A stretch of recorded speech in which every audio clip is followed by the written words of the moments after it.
Hello, everyone, and welcome to another episode of Behind the Story. I'm your host, Eli Sherman, and I'm joined, as per usual, by my co-host, Dan McGowan. Dan, how are you today? I'm doing well. It's good to see you again. We got another fun show ahead. Yeah, I think that we today are I'm really excited about it because we're going to be talking about a topic that I follow very closely, but not as closely as Dan does, and we're going to introduce our guest in a moment. But Dan, we are talking Providence politics, and that is something that you've been covering for a long time. God, it feels like a lifetime, but it's so much fun. I love Providence politics, City Hall stuff. There's always something going on, and I feel like we've got our guest coming in that is somebody who I have run so many ideas by over the last 15 years that it's going to be fun to just do this all, hash this out on air. Yeah, and I think we should probably bring him in without further ado. 12 News politics editor Ted Nesi. Ted Nesi, of course, is a longtime political reporter and editor here at 12 News. Older than both of you, that's for sure. That's for sure. He's also been a mentor to both me and Dan over the years, and also runs the public affairs show Newsmakers along with our colleague Tim White. Ted, how are you today? You know, it's interesting times we're in 2025. So just riding the wave of the news cycle as best I can day to day. Well, welcome to the show. We wanted to dive right into Providence politics because the big news over the past week, of course, has been that State Rep David Morales has announced that he is going to run. He's a Democrat and challenging the incumbent mayor, Brett Smiley. So, Ted, I thought just to set the stage, can you tell us a little bit about Morales and sort of how he's positioning himself as he gets into this race? Sure, yeah. Rep Morales, he's 27 years old. He is also well known as do I get this right, Dan? An amateur pro wrestler or I like to call semi-pro wrestler. And I say that he has a video out today about it. He's proud of that. He's known as certainly been a progressive voice at the State House, and I think, you know, he's trying to tap into, all of us have written it, right, that he's trying to tap into that Mondami feel in that race in New York, which I think gave progressives so much hope that there is a way to win, especially in these very blue jurisdictions like New York City, like Providence, which is why you see his messaging is so much on things like rent control and all of that. So the real question is whether you had the stat, Dan. What was it? How long has it been since an incumbent mayor ever lost a primary? An incumbent mayor has never lost a primary in Providence. Right. So sometimes, stunning fact. Yeah. Sometimes people, when we talk about these races, think the reporters are, you know, writing someone off or not giving them enough credence. We often are just looking at history and saying this is just very hard. That hard things can be done and surprises happen, but you know, he's clearly an underdog in this race. One thing I want to ask you about that, Ted, is because obviously the three of us spend a lot of time on the phones, a lot of time talking to politicos, and I think that one thing that I hear over and over again, especially from sort of established politicos that have been in the state for a long time, is wondering why he didn't just wait another 4 years. Because, of course, at that point, Brett Smiley would be term limited, and then maybe he gets a fresh slate against some other fresh Democrats trying to make their mark in Providence. What is it about now, do you think, that really makes him want to jump into the fray, if you will? Well, and I haven't asked him directly, but I can think of a bunch of reasons. I mean, for one thing, if Smiley is reelected, then it's an open seat. He would not have a clean shot at the mayor's race. You could have 10 candidates running, right? So he certainly we're talking about him right now because it's the only alternative to Smiley on the ballot. Sometimes somebody runs knowing it's an uphill battle, but then they have more name recognition for next time. So he's going to establish himself, maybe make some connections in neighborhoods. First of all, maybe he wins, right? He'd love that. But then even if he doesn't, there could be upsides for him politically over the longer term. I think there's genuine disagreements among different flavors of Democrats right now. And I think, you know, State Senator Sam Bell is supporting Morales. People who just don't think Brett Smiley's brand of Democratic politics is the right approach. You know, in a way, that's what we want, right? We want people joining the fray and contesting ideas. Yeah, that battle of ideas thing kind of works. I mean, you know, I think the interesting thing, Ted, is that you and I have known Brett Smiley since long before he was a candidate for mayor even. But going back 2014, I think he was somebody who was positioned himself as the progressive candidate in the race at the time. And I think you and I were somewhat enamored with him because he had all these policy proposals. He was always had some idea. I remember you and I bantering in the newsroom at the time about his plan to fix every pothole in the city of Providence. You were a Providence resident at the time, so it mattered deeply to you.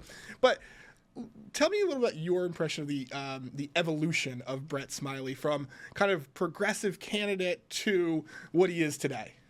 Well, you know, I think I think Brett Smiley is very much, in my experience, who he seems to be. He is a very mild-mannered, technocratically oriented person who thinks, it's very important to run the city on a kind of stable basis financially, make sure the streets are plowed, make sure you're doing the best you can with taxes. I think, not to make this a mutual admiration side, but I thought your column captured it very well. And you said he needs to find a way to be moderate but not milquetoast. And I do think as we're in his third year as mayor, this is a city that, think of Cianci. People love, or David Cicilline, if you weren't a Cianci fan, people liked having mayors with big personalities who seemed like they were aiming to do big things.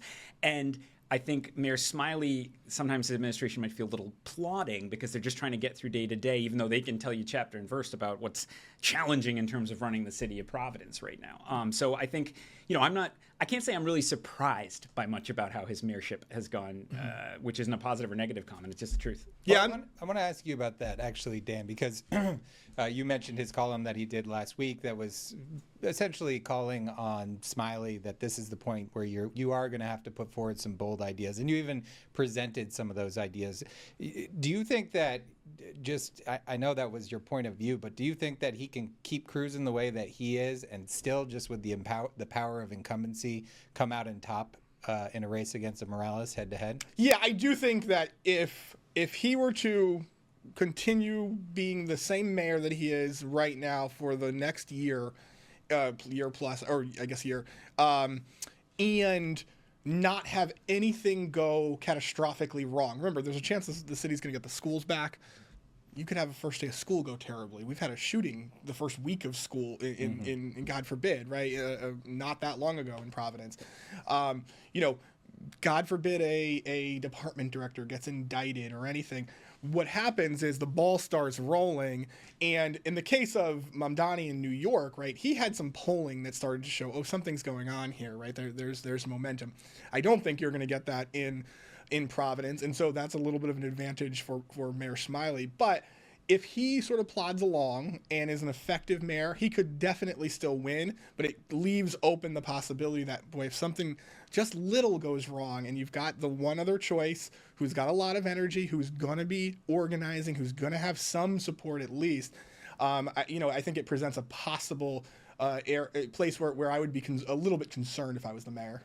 And we should mention, too, that Alan Waters has said that he is going to be running as a Republican. Republicans historically have had even a worse track record in Providence, getting into Providence politics than challengers to incumbent mayors, I think. It's been a while, right? Oh, that's an understatement, I would say, yes. But I wonder, should folks expect, and I'll ask it to either one of you, a head-to-head race here on the Democratic side? Do you think that there may be some other contendants that get in strictly on the primary side? Anything's possible. I think, I'd say this, the hour grows late. And I know that people say, what, it's a year away. Come on. But to run, again, especially with an incumbent who at the moment, as Dan said, is not super damaged as far as we can tell. It doesn't mean everyone loves the guy, but he's not mired in scandal. He isn't Eric Adams or Andrew Cuomo, to use the New York comparison. You need to get organized. You need to have what's your rollout? Who's your campaign team? Who's with you? Who's supporting you? You need to raise money. The annual fundraising limits in Rhode Island. You need to raise that money by December 31st to get more of it next year. So I would just say if someone wants to mount anybody can run, but if you want to mount a credible challenge that makes political observers think you could beat the incumbent mayor of Providence, who has $1 million, you wouldn't want to be starting at the last minute. Right. Okay, well, we have to take a quick break, but when we come back, we're going to talk about one of our favorite topics, which is Providence Pensions Plan. Stick with us, folks.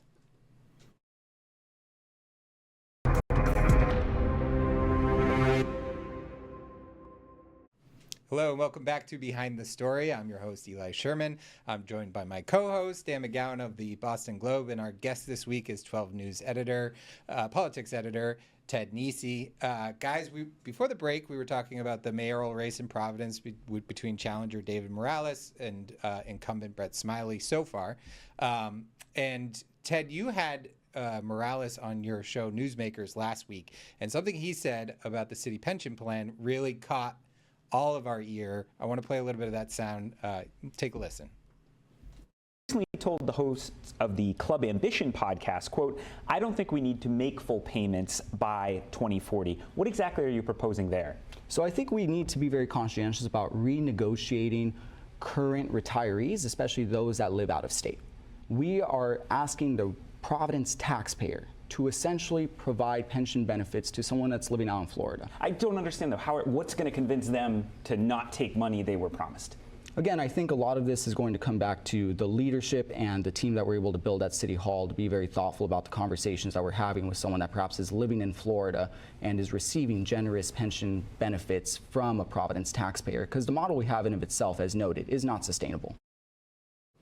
There you heard it. That was David Morales' platform on pensions. And Ted, I'm going to go to you because you were covering pensions before covering pensions was cool.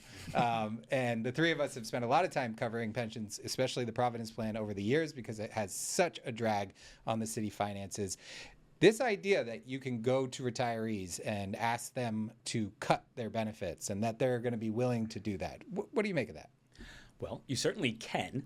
You can ask. I just, from lived experience of covering, Dan and I were covering together, Angel Tavares' efforts when the city was on the brink of bankruptcy, as we talked about on the show, there were a lot of retirees, and that was much more of a crisis atmosphere around Providence's finances, and you had the state pension reform happening in parallel.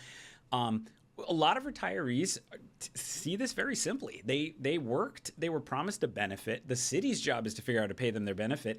What state, and especially when you're saying the people. Well, in theory, the Florida resident pensioners have even less stake in the current situation in Providence than a current Providence resident pensioner would. I would say Rep. Morales doesn't. It's just saying it's kind of a trust me answer. Like, I think I can convince them in a way other mayors haven't. Yeah, I was going to say, when I heard that and watched him talk about it, I saw somebody who didn't understand the issue incredibly well. And Rep. Morales, I think, is a very smart guy, but I think this happens to be one that is a relatively complicated thing. And I think you come up with the answer that, in theory, sounds best in your head. And if we go back to those years of you and I covering this and being at Roads on the Patuxent and listening to Angel Tavares have, really hard conversations with thousands of retirees, there is something to be said about a mayor coming in and sort of exposing some of the seemingly wrongdoing, or at least things that seem egregious. Mayor Tavares at the time was always somebody who, would point out, here are the top earners, and oh, by the way, they don't live here, right? And it was the kind of thing that would make people's blood boil a little bit. But when it gets down to it, we've seen this play out in court, and it went all the way to the renowned Supreme Court in Providence's case. And at least a group of retirees won. And so it feels even more kind of unrealistic now that there's actual legal precedent too. I'd also say part of what I found interesting about that, and I find interesting about this discussion, is sometimes there's a lot of shadow boxing in politics as a political reporter, where people are talking about issues that maybe they're important, but in a way they're ancillary to the biggest issues. It's like at the federal government level, you'd see those charts where DOGE would be cutting, but out of a very small part of the budget. No one's touching Social Security, Medicare, interest, defense, even though those are a huge part of the budget. In Providence, that's the pension problem. The city having $1 billion shortfall, spending $100 million a year, something like 5% increases projected for the next 15 years. I mean, you could easily have funded the school settlement with that money if you didn't need to do that. And so part of what I was interested to hear from Morales is what's the progressive take on that? It's not a natural comfort zone for progressive politics compared to something like rent control. It's fiscal. You have the tension between earned benefits for workers, unionized workers often, versus wanting to spend that money on other things, other priorities. And you can hear there that there's not a good answer from that side of the political spectrum really either in Providence right now. Yeah, I think I think you contextualized it well there, Ted, which is pensions is a heavy topic, right? You kind of glaze over a little bit maybe if you're not too invested in the inner financing even of city budgets.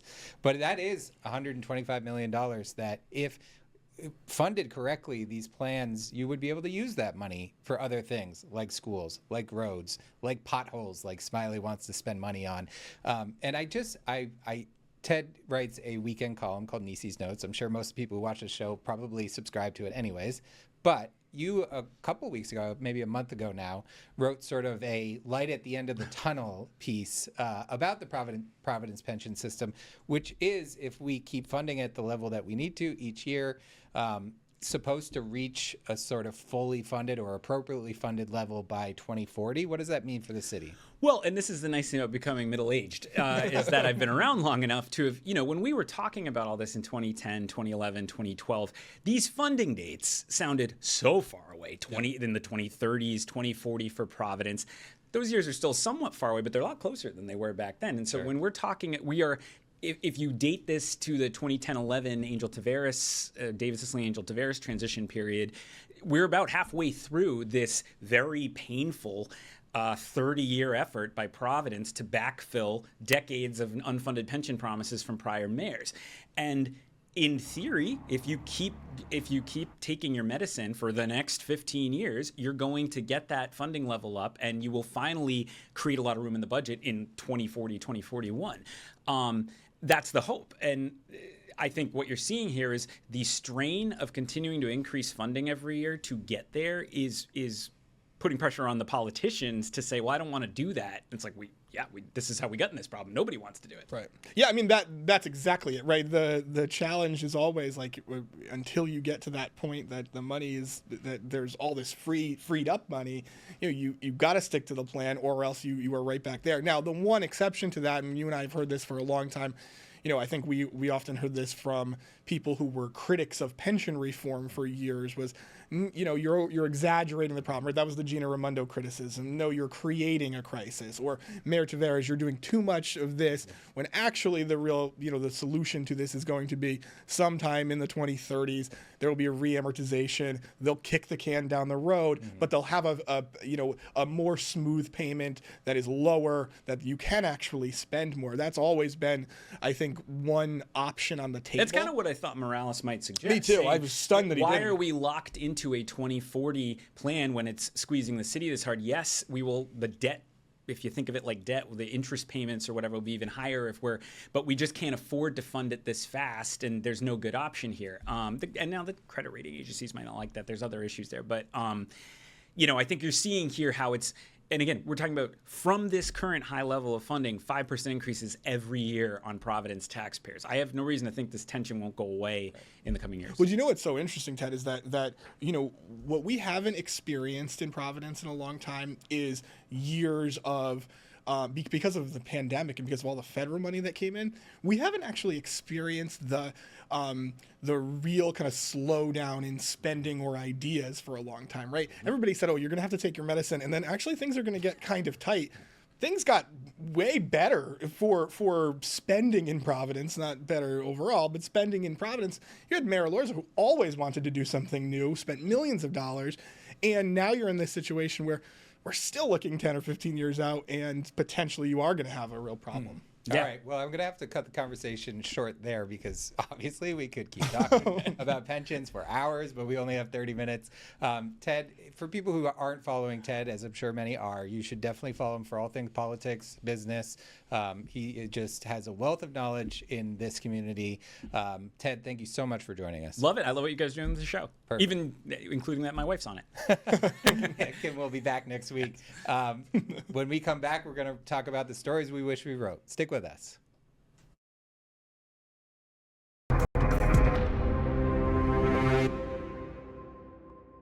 Hello and welcome back to Behind the Story. I'm your host, Eli Sherman, joined by my co-host, Dan McGowan of the Boston Globe.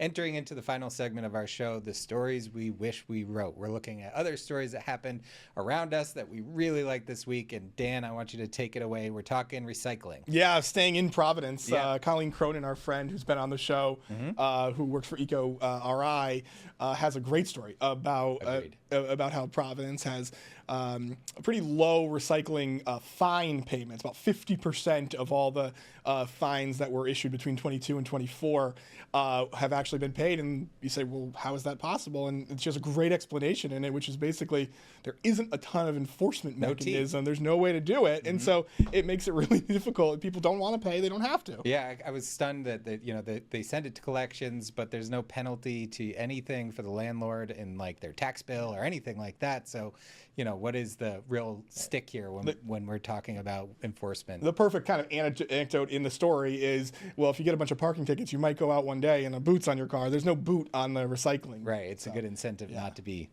parking where you shouldn't. I had one that was done by our friend Phil Isle, who is a longtime editor of the Providence Phoenix, which is closed now, but he is now freelancing and he teaches, and he wrote a book about opioids, and he wrote this story. McKeon folks have our attention on Rhode Island's opioid crisis.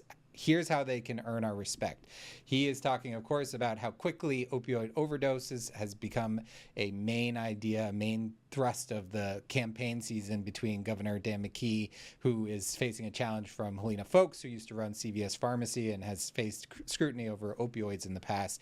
He is sort of one of the voices in Rhode Island on opioid deaths and the opioid crisis, and he just has a very thoughtful piece on how we should be talking about this issue so it doesn't just sort of get dragged down into political fodder. Yeah, most importantly, and my favorite example that he gave is to remember that the crisis isn't over, right? And unfortunately, Helena Folks kind of talks about it as though the problem has been solved. Dan McKee talks about it sort of in a sense of just, you're a bad person, but to not focus on the fact that, people are still overdosing constantly in Rhode Island. Right, we were at a rate of almost 1 death per day in Rhode Island at the peak, and we're not far off from that. So still very much an issue here. Dan, we can bang through a couple more. Let's go. Yeah, so John Howell, another former guest of the show. We're adding up. All of our friends are. John Howell has a great story in the Warwick Beacon, I think it was last week in the Beacon, about how the Warwick Police Department, but police departments in general, are adjusting to using artificial intelligence. I love the topic of artificial intelligence, and particularly in policing. There's a great fun anecdote. Fun is probably not the right word, but anecdote in the story about how, this could be really great for kind of translation services, and quickly, you could potentially find someone who's committed a crime very quickly. I think we talked about it off air. It'd be fun to hear also the criticism of that, of, an over-police state and that kind of thing. I think that's going to be the story of policing over the next decade. He talks about using body cams to use translations with people who might be in crisis but don't speak English, and the cops don't speak their language either. Real quick, Ryan Blessing of the Westerly Sun has a great article about a new strategic vision for education. They're trying to get to 70% proficient by 2040 in Westerly, a huge goal. People should go check that out if they have a chance. We are all out of time this week. Next week, of course, we will have another guest on to talk about their great work that they're doing in Providence and beyond. And also, if you want to check out these episodes or any other episodes like Colleen's or John's, you can find them on our website, WPRI.com or YouTube. But for now, Dan McGowan, I'm Eli Sherman. Thank you very much for watching Behind the Story.